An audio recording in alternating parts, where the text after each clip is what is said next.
बिस्मिल्लाहिर्रहमानिर्रहीम। अस्सलाम वालेकुम। मैं हूं आबिद अजीज़ और आज डॉक्टर विल्मर शवाब जर्मनी की जिस होम्योपैथिक मेडिसिन को मैं डिस्क्राइब करूंगा उसका नाम है PTK 87 यानी कि PTK 87। इसको आमतौर पर वेरट्रम पेंटार्कन के नाम से भी जाना जाता है। PTK 87 का इस्तेमाल डायरिया के लिए बेहद अक्सर है।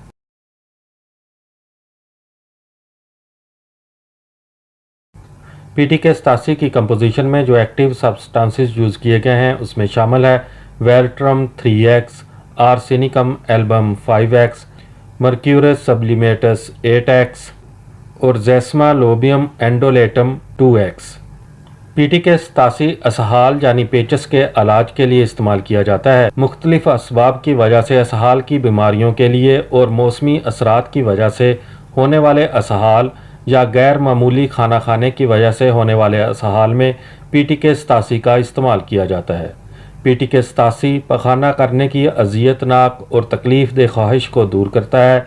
अलावा अजी पखाने को मामूल पर लाने और अंतड़ियों की बीमारियों में भी PTK 87 का इस्तेमाल मौजू और मुआवन है।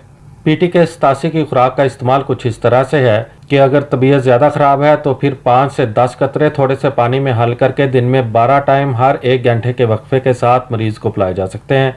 और अगर तबीयत में बेहतरी आ रही हो तो फिर दिन में 3 बार 5 से 10 कतरे थोड़े से पानी में मिक्स करके मरीज़ को पिलाए जा सकते हैं। PTK 87 आपको बाज़ार से 20 ml की पैकिंग में बआसानी दस्तयाब हो सकती है। उम्मीद करता हूं कि ये वीडियो आपको अच्छी लगी होगी। अगर वीडियो अच्छी लगी है तो इसको लाइक कर दें। अगर आप मज़ीद होम्योपैथिक मेडिसिन के बारे में इंफॉर्मेशन हासिल करना चाहते हैं तो मेरी रिक्वेस्ट है कि इस चैनल को सब्सक्राइब कर लें। नेक्स्ट वीडियो तक मुझे दें इजाज़त।